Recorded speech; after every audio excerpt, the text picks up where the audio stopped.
క్రీస్తు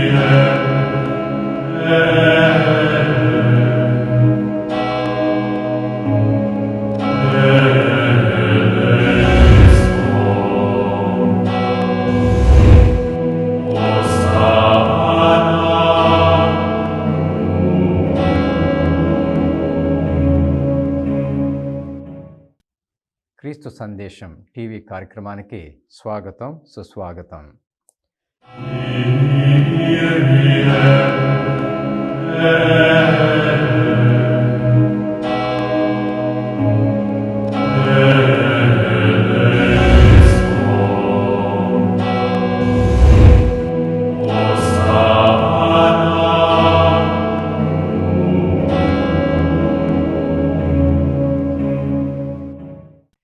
ప్రియమైన సహోదరి సహోదర దైబిడ్లారా, మనం ఇహలోకంలో జీవిస్తూ ఉండగా చాలాసార్లు మనందరం కూడా మనం బాగుండాలి, ఇతరులు కూడా బాగుండాలనే తపనతోటి చాలామంది ప్రయత్నాలు చేస్తూ ఉంటాం. మనము బాగుండాలి, ఇతరులు కూడా బాగుండాలనే తపనతోటి మన జీవితాలను కొనసాగించాలని చాలా తపన పడుతుంటాం, ఆరాటపడుతుంటాం. కొన్నిసార్లు అనుకోకుండా కొన్ని మనస్పర్ధలు మనలోనికి వస్తూ ఉంటాయి, కొన్ని తప్పిదాలు జరుగుతూ ఉంటాయి. ఇలాంటి విషయాలు వచ్చినప్పుడు మన జీవితం ఎలాగుండాలి అనే దగ్గరకు వచ్చినప్పుడు చాలాసార్లు అతి కష్టమైనది ఏదైనా ఉన్నది మన జీవితంలో అంటే గనక, అత్యంత కష్టమైనది ఏదైనా మన జీవితంలో ఉన్నది అంటే గనక సర్దిద్దుకోవటం. నన్ను నేను ఎలా సర్దిద్దుకోవాలి, ఇతరులను ఎలా సర్దిద్దాలి అనే దగ్గర చాలాసార్లు చాలా బాధలు పడుతూ ఉంటాం. జాగ్రత్తలు పడకపోతే మనస్పర్ధలు పెరుగుతూ ఉంటాయి, దూరం పెరుగుతూ ఉంటుంది. కొన్నిసార్లు పరిస్థితులు చాలా తీవ్రంగా ఉంటాయి. ఎక్కడైతే మన జీవితాల్లో అనుకోకుండా లేదా తెలిసి తెలియక ఏమైనా తప్పిదాలు జరిగి ఉంటే గనక, మనస్పర్ధలు వస్తూ ఉంటే గనక, వాటి నుండి మనం ఎలా బయటపడాలనే దగ్గర బైబిల్ గ్రంథం కూడా చాలా గొప్ప విషయాలు మనకు నేర్పుతూ ఉంటుంది. జీవితంలో అతి కష్టమైనది ఏదైనా ఉన్నది అంటే గనక ఇతరులను సర్దిద్దటం. ఇంకా అత్యంత కష్టమైనది ఏదైనా ఉన్నది అంటే గనక నన్ను నేను సర్దిద్దుకోవటం. చాలాసార్లు ఇతరులను సర్దిద్దటానికి తొందరపడతామేమో కానీ మనల్ని మనం సర్దిద్దుకోవడం దగ్గరకు వచ్చేళ్ళకి ఆ అవగాహన చాలా తక్కువ ఉంటుంది, మనం జాగ్రత్త పడకపోతే. సో అత్యంత కష్టమైనది ఏదైనా ఉన్నదంటే గనక నన్ను నేను సర్దిద్దుకోగలగటం.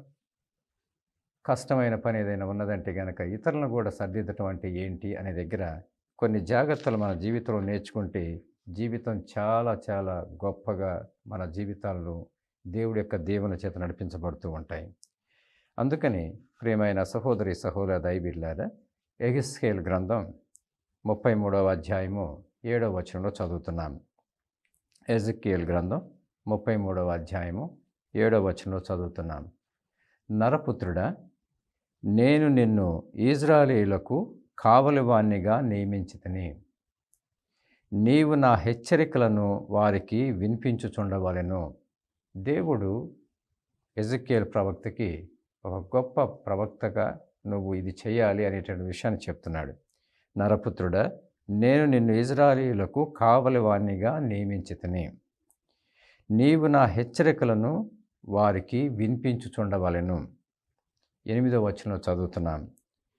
నేనెవడైనా పాపాత్ముడు చచ్చునని పలికితినేని, నేను ఎవరైనా పాపాత్ముడు చచ్చునని పలికితినేని నీవతన్ని హెచ్చరించి అతడు తన మార్గమును మార్చుకున్నట్లు చేయవేని, అతడు పాపిగానే మరణించిన అప్పుడు నీవు అతని మరణమునకు బాధ్యుడు అగుదువు అంటున్నాడు.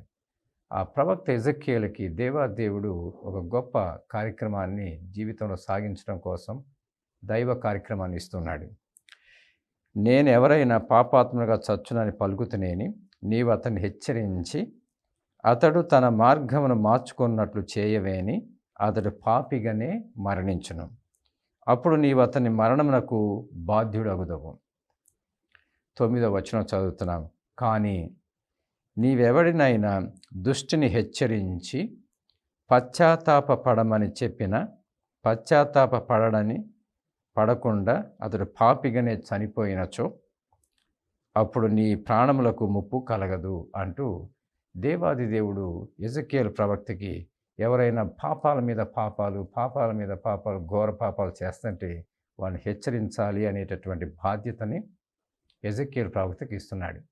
కొంతమంది కావాలనే పాపాల్లో పడిపోయి ఇతరులు కూడా కష్టాలు పాలు చేస్తూ పాపాత్మను చేస్తున్నటువంటి ఆ జీవితాలను దేవాది దేవుడు చూసి ఎజెకియేలు ప్రవక్తను పంపుతూ నీవు ఈ కార్యక్రమం నెరవేర్చు అంటూ నీవు నా హెచ్చరికలను వారికి వినిపించుతుండవాను అంటూ ఒక గొప్ప బాధ్యతని ఇస్తున్నాడు.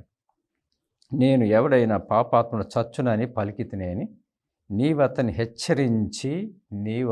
హెచ్చరించి అతడు తన మార్గమును మార్చుకున్నట్లు చేయవేని అతడు పాపిగానే మరణించును, అప్పుడు నీవు అతని మరణమునకు బాధ్యుడు అగుదువు అంటున్నాడు. మన జీవితాల్లో కొంతమందిని చూస్తుంటాం, ఎంతగా పాపాల మీద పాపాలు చేసుకుంటూ ఎంతోమందిని కష్టాల పాలు చేస్తూ ఉంటారు.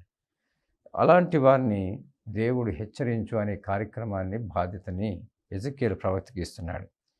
9వ వచనం చక్కగా చెప్తున్నాడు, నీవు ఎవరినైనా దుష్టుని హెచ్చరించి పశ్చాత్తాప పడమని చెప్పిన పశ్చాత్తాప పడడేని అతడు పాపిగానే చనిపోవును, అప్పుడు నీ ప్రాణమునకు ముప్పు కలగదు అంటున్నాడు. నువ్వు హెచ్చరించాల్సిన బాధ్యత నీకు ఇస్తున్నాను అనేటటువంటి ప్రభువు ఎంత గొప్పగా ఆ ప్రవక్తకు చెప్తున్నాడు. ప్రియమైన సహోదరి దైవీళ్ళారా, యేసుక్రీస్తు ప్రభువు చాలా గొప్పగా ఈ విషయాన్ని గురించి మనందరికీ అర్థమయ్యే రీతిలో ఎంత చక్కగా చెప్తున్నాడు. సోదరుని సరిదిద్దటం అనే దగ్గరకు వచ్చినప్పుడు ఎలాంటి విధానాన్ని మనం పాటించాలి అనే దగ్గర యేసుక్రీస్తు ప్రభు చాలా స్పష్టంగా మనకి ఇస్తున్నాడు. బైబిల్లో చాలా చోట్ల ఇంకా రకరకాలుగా చెప్పడం జరుగుతూ ఉంటుంది. మత్తయి శుభవార్త 18వ అధ్యాయము 15వ వచనం నుండి 20వ వచనం వరకు చదువుతున్నాను. మత్తయి శుభవార్త 18వ అధ్యాయము 15వ వచనం నుండి చదువుతున్నాను. నీ సోదరుడు నీ విషయమున తప్పిదము చేసిన ఎడల నీవు పోయి అతనికి తన దోషములను ఒంటరిగా నిరూపించి బుద్ధి చెప్పము. నీ మాటలు ఆలకించిన ఎడల వానిని నీవు సంపాదించుకున్న వాడువు అగుదువు. మొట్టమొదటి విధానం ప్రభు ఎంత చక్కగా చెప్తున్నాడు. ఇండివిజువల్గా వ్యక్తిగతంగా వెళ్ళి నీకు ద్రోహం చేసినటువంటి ఆయనతో మాట్లాడటం అనేటటువంటిది చెయ్యి అంటున్నాడు. నీ సోదరుడు నీ విషయమున తప్పిదం చేసిన ఎడల నీవు పోయి అతనికి తన దోషములను ఒంటరిగా నిరూపించి బుద్ధి చెప్పము.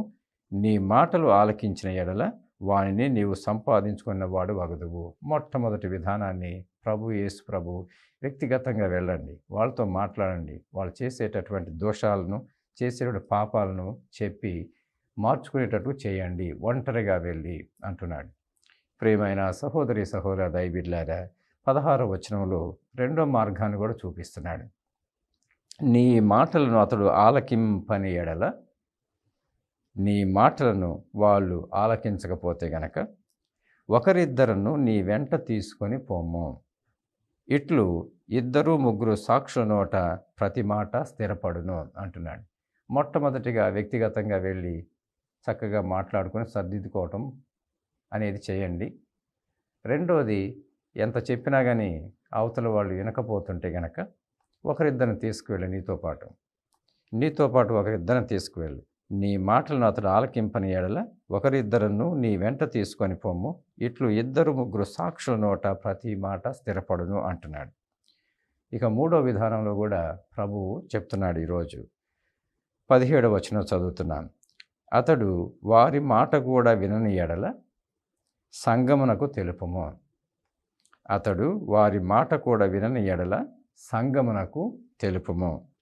ఆ సంఘమును కూడా అతడు లెక్కింపని ఎడల, ఆ సంఘాన్ని కూడా లెక్కింపని ఎడల వారిని అవిశ్వాసిగాను సొంకరిగాను పరిగణింపము అంటూ ప్రభువు సాధారణంగా మన జీవితంలో ఇలాంటి విధానాలు ఉపయోగిస్తే బాగుండనేటువంటి మాటను ఎంత చక్కగా ప్రభు నేర్పుతున్నాడు. నీ సోదరుడి విషయంలో ఒంటరిగా వ్యక్తిగతంగా వెళ్ళి ఆయన చేసేటటువంటి తప్పిదాలను పాపాలను తెలియజేసి సర్దిద్దుకునేటట్లు చేస్తే అలాంటి విధానానికి వెళ్ళు అంటున్నాడు. రెండవది, అది కూడా కుదరకపోతే గనక మొదటి విధానం, ఒకరిద్దరిని తీసుకువెళ్ళు నీతో పాటు ఒకరిద్దరిని తీసుకువెళ్ళి ఇట్లు 2-3 సాక్షుల నోట ప్రతి మాట స్థిరపడును అన్నాడు. అది కూడా జరగకపోతే గనక 17వ వచనంలో ప్రభు అంటున్నాడు, అతడు వారి మాట కూడా వినని ఎడల సంఘమునకు తెలుపము అంటున్నాడు. ఈరోజు ఆ మానవ జీవితంలో ఒంటరిగా వెళ్ళి మాట్లాడుతుంటే కొంతమంది చాలా ఇష్టపడతారు. అవును, నా తప్పిదాలు తెలియజేశావు కాబట్టి నేను ఈసారి సరిదిద్దుకుంటాను అంటారు. మరికొంతమంది నువ్వేంది నాకు చెప్పేది అన్నట్టుగా చూస్తుంటారు. నువ్వెవరివయ్యా అన్నట్టుగా. ఒకరిద్దరిని తీసుకెళ్ళు, చూడు ఎలా ఉంటుందో అంటున్నాడు. కనీసం అప్పుడన్నా వింటే వెరీ గుడ్. అది కూడా జరగకపోతే కనుక ఇక సంఘానికి తెలియచేయి. ఎందుకంటే ఆ పాపం అనేటటువంటిది ఎంతోమందిని దుష్టకార్యాల వైపు నడిపిస్తుంది. కొంతమంది అహంభావులుగా మారి ఇదే జీవిత విధానం అన్నట్లుగా పాపభూయిష్టమైన జీవితంలోకి వెళ్తుంటారు. అలాంటి వారిని కూడా ఎలా సరిదిద్దాలనేటటువంటి విషయాల్లో ఎంత గొప్పగా ప్రభు నేర్పుతూ వస్తున్నాడు. ప్రియమైన సహోదరుల దైవబిడ్డలారా, యేసుక్రీస్తు ప్రభు ఈరోజు ఈ విషయాలను తెలియచేస్తుండగా అప్పుడప్పుడు మన జీవితాల్లో ఏం జరుగుతూ ఉంటాయి, ఎలాగుంటుంది మన పరిస్థితులు అన్నప్పుడు చాలా చాలా విషయాలు మనం నేర్చుకునేటట్లుగా ఒక చిన్న ఉదాహరణ ద్వారా మనం చూడబోతున్నాం. ఒకరోజు అమెరికా దేశంలో ఒక 60 ఏళ్ళ ఆయన ఆ వయసులో చనిపోయేటటువంటి స్థితిలో హాస్పిటల్లో చేరాడు. ఇక గురువు అప్పుడప్పుడు ఈ హాస్పిటల్కి వచ్చి దివ్య సప్రసాదాన్ని ఇవ్వటం, పాప సంకీర్తనాలు వినటం అనేటువంటి చేస్తున్నటువంటి ఆ గురువు ఆయన రూమ్కి వచ్చినప్పుడు ఆయన 60 ఏళ్ల ప్రాయంలో చాలా తీవ్రమైన స్థితిలో ఉన్నాడని, చనిపోబోతున్నాడు అనేటటువంటిది విని ఆయన గురించి తెలుసుకోవటం కోసం ఆయనతో మాట్లాడటం మొదలుపెట్టాడు. చిన్న చిన్నగా కొన్ని విషయాలు ఆయనకు అర్థమైనవి. ఆయన ఎక్కడి నుంచి వస్తున్నాడు, ఏ ప్యారిష్ నుంచి వస్తున్నాడు, ఎక్కడ ఎదిగాడు, వాళ్ళ కుటుంబాలు ఎక్కడ ఉన్నవని తెలుసుకున్నాడు. అలాంటి విషయాలు కూడా ఆయన దగ్గరకు వచ్చాయి. ఒకరోజు ఇలాగనే హాస్పిటల్కి వెళ్ళి ఆయనతో మాట్లాడుతున్నాడు. బాబు, డాక్టర్లు చెప్తున్నారు నువ్వు దాదాపుగా చనిపోయే స్థితికి వచ్చామని, దాదాపు ఇక ఇవాళ రేపు చనిపోయేటటువంటి స్థితి అక్కడ దాకా ఉంది నీ పరిస్థితి అనేటటువంటి చెప్తున్నారు. కాబట్టి బాగా పశ్చాత్తాపపడి మంచి పాప సంకీర్తనం చేస్తే బాగుంటుంది కదా, మంచిగా పశ్చాత్తాపపడి పాప సంకీర్తనం చేస్తే బాగుంటుంది కదా అంటూ మాటల్లో కూడా అంటున్నాడు. మీ సహోదరుడికి నీకు మధ్య గొడవలు ఉన్నాయని, మీరు సఖ్యత పడితే బాగుంటుంది కదా అని వాళ్ళ బ్రదర్ గురించి ఈయన గురించి ఊరకట్లా చెప్పాడు.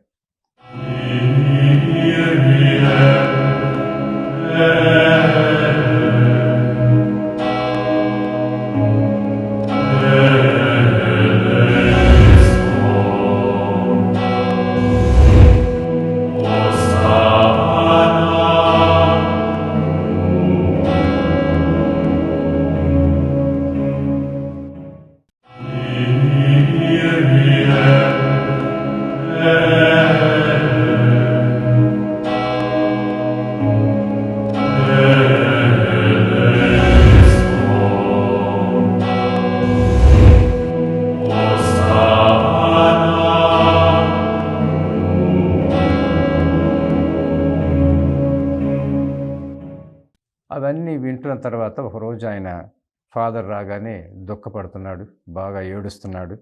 ఏడ్చి అవును, నా సహోదరుడితోటి నాకు చాలా కష్టాలున్నాయి. మా సహోదరుడు గుడ్డివాడు, ఆయన్ని నేను ఎలా చూసుకున్నాను ఏంటి అనే దగ్గర చాలా చాలా తడబాట్లు జరిగినాయి అంటూ ఏడుస్తూ ఆయన గురించి చెప్పుకుంటున్నాడు. ఇక మీ బ్రదర్ని పిలవమంటావా అని చెబితే 1-2 రోజుల లోపల తల ఊపాడు, రమ్మని చెప్పండి అన్నాడు. వాళ్ళ బ్రదరు వచ్చాడు. పాపం గుడ్డివాయన ఆయన, కళ్ళు కనపడవు. సో ఇద్దరము కలిసిన తర్వాత ఫాదర్ మధ్యలో ఉన్నారు. 60 ఏళ్ల ప్రాయంలో చనిపోబోతున్న ఆయన గట్టిగా ఏడుస్తున్నాడు. దాదాపు గంటకు పైన ఏడ్చాడు. వాళ్ళ సహోదరుణ్ణి, నన్ను క్షమించు, నీ గుడ్డితనానికి బాధ్యత దాన్ని చేసిన వాళ్ళు ఎవరు అనే దగ్గరకు వచ్చినప్పుడు నా వలనే నువ్వు గుడ్డివాడివయ్యావు, ఆ గుడ్డితనానికి నేనే కారణం అని ఇంకా ఏడుస్తూ ఏడుస్తూ ఏడుస్తూ అసలైన సత్యాన్ని బయటికి చెప్పాడు. బయటికి చెప్పగానే ఇక ఆ గుడ్డివాడు తమ్ముడు ఆయన కూడా ఏడవటం మొదలుపెట్టాడు. ఏడవటం మొదలుపెట్టాడు. దుఃఖిస్తున్నాడు. చివరికి ఒక గంట తర్వాత ఆయన అంటున్నాడు, అన్నా, నీ మరణానికి కారణం నేనే. అలాంటి వ్యాధి వచ్చేటట్లు నేనే అలాంటి పని చేశాను అంటూ ఆయన తప్పిదాన్ని ఒప్పుకుంటున్నాడు. గురువు స్టన్ అయిపోయి ఇద్దరి వైపు చూస్తున్నాడు. ఏం జరుగుతుంది వీళ్ళిద్దరి మధ్య అనేటటువంటిది. ఒక ఆయన వాళ్ళ తమ్ముడిని ఇట్లా గుడ్డివాడిని చేశాడు, ఆస్తులు పాస్తులు అవన్నీ ఆయనకే కావాలని చెప్పి. ఈ గుడ్డివాడిగా ఉన్న ఆయన చివరికి ఏ రూపంలోకి వెళ్ళి వాళ్ళ అన్నయ్యని ఎలా చంపాలనే దగ్గర బయటపడకుండా ఎలాగ మార్గాలు ఏర్పరిచాడు అనేటటువంటిది. ఈ ఇద్దరి మధ్య ఆ విషయాల దగ్గరకు వచ్చేళ్ళకి ఇక వాళ్ళ అన్నయ్యకి 60 ఏళ్ల ప్రాయంలో చనిపోయే స్థితిలో ఉన్న వాళ్ళ అన్నయ్య ఇంకా గట్టిగా ఏడవటం అయిపోయి గట్టిగా కేకలు వేయటం మొదలుపెట్టాడు. రే తమ్ముడు, నువ్వు అణిగి మణిగి ఒదిగి ఉంటావని చెప్పి వినయంగా విధేయతో ఉంటావని చెప్పి నీ ప్రాణాన్ని తీసేయకుండా గుడ్డివాడిని చేశాను. నువ్వు అణిగి మణిగి ఒదిగి ఉంటావని చెప్పి విధేయత గలవాడిగా ఉండాలని చెప్పి నిన్ను నీ ప్రాణాన్ని తీసేయకుండా గుడ్డివాడినిగా మాత్రమే చేశాను. నువ్వేం చేశావు? నా ప్రాణాన్నే తీసుకోవడానికి ప్రయత్నాలు చేశావు. నిన్ను నేను క్షమించను అని ఇంకా కేకలు వేయటం మొదలుపెట్టాడు. ప్రియమైన సహోదరి దైవీడ్లారా, మానవ జీవితాల్లో పరిస్థితులు ఎక్కడి నుంచి ఎక్కడి దాకా పోతాయి అనే దగ్గరకు వచ్చినప్పుడు ఇహలోక జీవితంలో మనందరం కూడా తలమునకలైపోతూ ఉంటే గనక, ఇహలోక జీవితంలో ఇహలోక ప్రమాణాలతో తలమునకలైపోతూ ఉంటే గనక మన యొక్క ఆర్భాటం, అది సంపాదించుకోవాలి, ఇది సంపాదించుకోవాలి, ఎవరైనా మనకు అడ్డుపడే వాళ్ళు ఉంటే సొంత కుటుంబీకులైన వారిని ఎలాగా కష్టాల పాలు చేయాలనేటటువంటిది ఎలా ఆలోచిస్తారో చూడండి. తమ్ముడిని గుడ్డివాడిగా చేసే అంత స్థితికి ఎలా అన్నయ్య వెళ్తున్నాడు.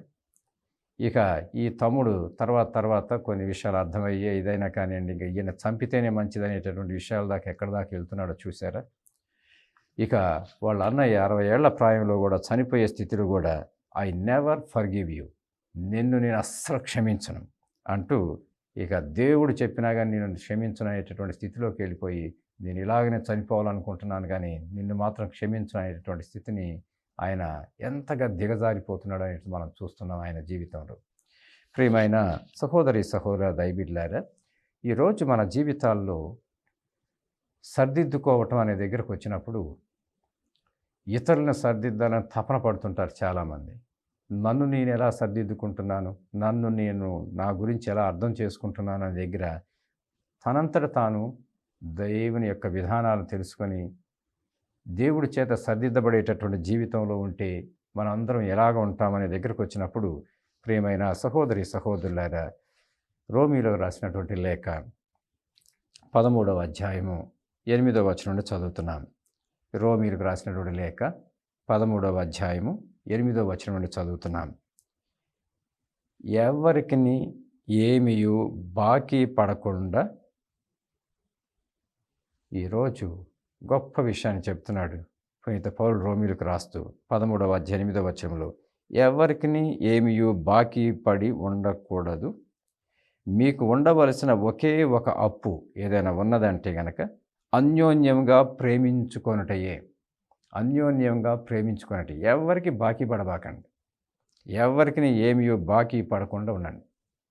మీకు ఉండవలసిన ఒకే ఒక అప్పు బాకీ ఏదైనా ఉన్నది అంటే గనక అది అన్యోన్యంగా ప్రేమించుకొనుటయే అంటున్నాడు.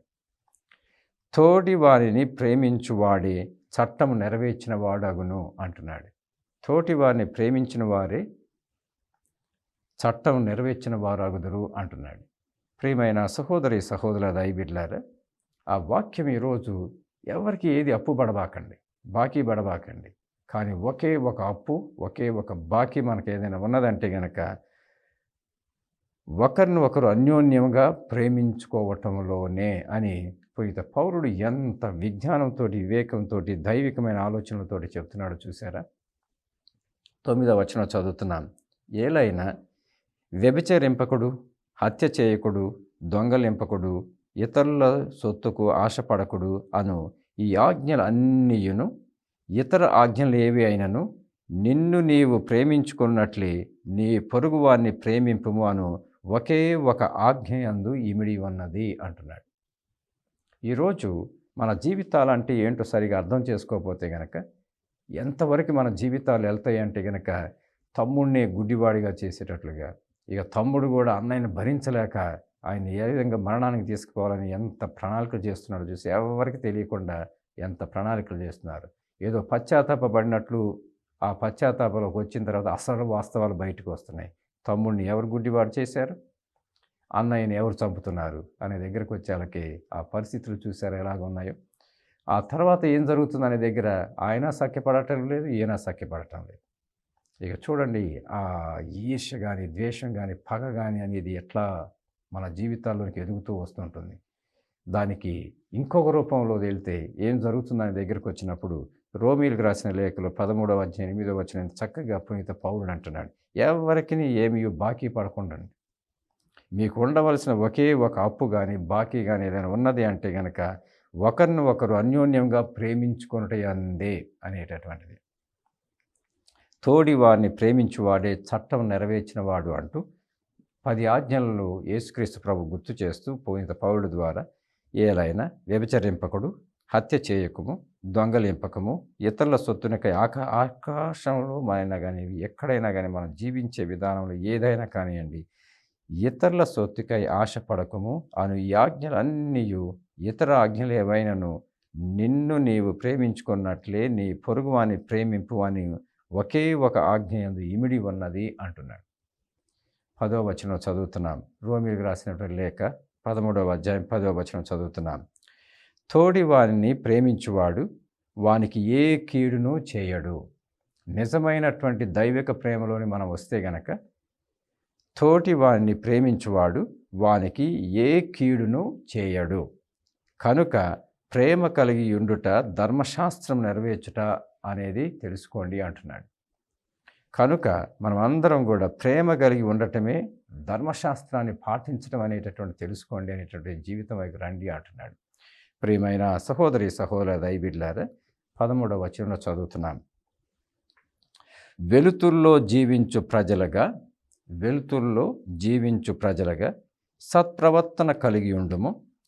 వినోదంతో కూడిన విందులు కానీ, త్రాగుబోతనం కానీ, భోగలాలసత్వం కానీ, అసభ్యవర్తన కానీ, పోట్లాటలు కానీ, అసూయ కానీ మీ మధ్యలో ఉండకూడదు అంటున్నాడు.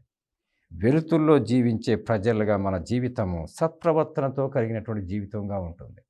నిజమైనటువంటి దేవుని చేత నడపబడే జీవితాలు ఎలాగ ఉంటాయనే దగ్గరికి వచ్చినప్పుడు వెలుతుల్లో జీవించే ప్రజలుగా సత్ప్రవర్తన కలిగి ఉందుము అంటున్నాడు. వినోదాలతో కూడిన విందులు కానీ, త్రాగుబోతనం కానీ, భోగ విలాసత్వం కానీ, అసభ్యవర్తన కానీ, పోట్లాటలు కానీ, అసూయలు కానీ ఉండరాదు మన మధ్య అంటున్నాడు. 14వ వచనంలో ప్రభువైన యేసుక్రీస్తును ధరించి మీ శరీరేచ్ఛను తృప్తిపరచడంలో మీరు చూపు శ్రద్ధను మానివేయుడు. ప్రభువైన యేసుక్రీస్తును ధరించి మీ శరీరేచ్ఛను తృప్తిపరచడంలో మీరు చూపు శ్రద్ధను మానివేయుడు అంటున్నాడు. ప్రియమైన సహోదరి సహోదర దైవబిడ్డలారా, ఈరోజు మన జీవితంలో అప్పుడప్పుడు జాగ్రత్తలు తీసుకోకపోతే గనక నన్ను నేను సర్దిద్దుకోవటం వెనకబడుతనంతో ఇతరులను సర్దిద్దటంలో ఇక ఉల్లాసంగా ఉత్సాహంగా వెళ్ళి వాళ్ళు ఎలా సర్దిద్దాలనే దగ్గర ఇవి కాదు మనం చేయాల్సినది అంటూ వెలుతుల్లో జీవించే జీవితం ఎలాగుంటుందనే దగ్గర దేనికి బాకీ పడబాకండి. ఒకే ఒక బాకీ అన్యోన్యంగా ప్రేమించేటటువంటి జీవితమే అంటున్నాడు. ఈరోజు మనం అందరం కూడా మనల్ని మనం సర్దిద్దుకొని ఇతరులను కూడా సర్దిద్దేటటువంటి ఆ మంచి మనస్తత్వం రావాలి అంటే గనక మొట్టమొదటి విషయం మనందరూ నేర్చుకోవాల్సినటువంటిది ప్రార్థనా జీవితం. ఈరోజు ఆ ప్రార్థనా జీవితంలో ప్రభు ఎంత చక్కగా మనందరూ కూడా అంటున్నాడు. మత్తయి రాసినటువంటి సువిశేషం 18వ అధ్యాయము 19వ వచనములో భూలోకములో మీరు ఇద్దరూ ఏక మనసులో ఏం ప్రార్థించినను పరలోకమందుండు నా తండ్రి వారికి అది వసగునని మీతో చెప్పుచున్నాను అంటూ మన జీవితంలో ప్రార్థనా జీవితానికి ప్రాముఖ్యతనివ్వటం నేర్చుకోండి. రెండోది, ప్రియమైన సహోదరి సహోదరుల దైవబిడ్డలారా, దేవుని వాక్యాన్ని పాటించడం నేర్చుకోండి. దేవుడి వాక్యాన్ని పాటించడం నేర్చుకోండి. అందుకే తిమోతికి రాసినటువంటి లేఖ, 2వ లేఖ 3వ అధ్యాయం 16వ వచనంలో, కారణం ఏమనా పవిత్ర గ్రంథమంతయు దైవ ప్రేరణ వలనే కలిగి సత్యమును బోధించుటకును, దోషమును ఖండించుటకును, తప్పులు సర్దిద్దుకొనుటకును, నీతి యందు నడిపించుటకును ఉపయోగపడును అంటున్నాడు. బైబిల్ గ్రంథాన్ని మనం చదవటం నేర్చుకుంటే మన జీవితంలో దేనికి బాకీ పడకూడదు. ఒకే ఒక బాకీ, అన్యోన్యంగా ప్రేమించుకోవటం అనే దగ్గర పవిత్ర గ్రంథమందు దైవ ప్రేరణ వలన కలిగిన సత్యమును బోధించుటకును, దోషమును ఖండించుటకును, తప్పులు సర్దిద్దుటకును, నీతి యందు నడిపించుటకును ఉపయోగపడను. దైవజనుడైన నీవు, నేను, మనం అందరం కూడా సత్కార్యములైనటువంటి పనులు చేసి అలాంటి జీవిత విధానంలో ఉండేటట్లు చూసుకోండి అని ఈరోజు ఎంత చక్కగా మన అందరం కూడా ప్రార్థనయందు, వాక్యమందు బలపడుతూ, ఇక సరిదిద్దడం దగ్గరకు వచ్చేళ్ళకి ఇతరులను సరిదిద్దే ముందు నాలో ఏమైనా తప్పిదాలు ఉన్నాయా, నా తరపున నేను నేర్చుకోవాల్సినవి ఏమైనా ఉన్నాయా, సరిదిద్దుకోవాల్సినవి ఉన్నాయా అని తెలుసుకొని ఇతరుల దగ్గరికి సౌమ్యంగా వెళ్ళి ఎంత చక్కగా ప్రార్థనా శక్తితోటి, వాక్య శక్తితోటి మనం వెళ్తుంటే తప్పకుండా అన్నీ కూడా సరిదిద్దపడతాయి అనేటటువంటి జీవితం వైపు నడవండి అని ప్రభు నేర్పుతూ ఉండగా, ఈరోజు మనందరి జీవితంలో అత్యంత కష్టమైనటువంటిది నన్ను నేను సరిదిద్దుకోవటం. రెండవది, ఇతరులను సరిదిద్దటం అనేటటువంటిది చాలా చాలా కఠినమైనటువంటి విషయం. ఆ విషయాలను ఎలా ఎదిగించగలం, ఎలా ఎదగగలం దాంట్లో కంటే గనక ప్రార్థనా జీవితం, వాక్యంలో బలపడటం. మూడవది, నన్ను నేను ముందు సరిదిద్దుకొని, నాలో ఉన్నటువంటి విషయాలను సరిదిద్దుకొని ఇతరుల దగ్గరికి సౌమ్యంగా వెళ్తూ ప్రేమ ఆప్యాయతతో కరెక్ట్ చేస్తుంటే అందరూ కూడా సరిదిద్దపడతారని సత్యం వైపు నడుపుతుండగా, ఆ దేవుడు మనల్ని, మన కుటుంబాన్ని, మన బిడ్డలను దీవించాలని, మనం అందరం కూడా దైవ వాక్యంలో బలపడి ప్రార్థన యందు ఎదుగుతూ ఇంకా మనము రక్షణ పొందుకొని ఇంకా ఎంతోమంది రక్షణ పొందుకునేట్లుగా దేవుడు దీవించి ఆశీర్వదించాలని ప్రార్థన చేసుకుందాం. పిత, పుత్ర, పవిత్రాత్మ నామమున ఆమేన్.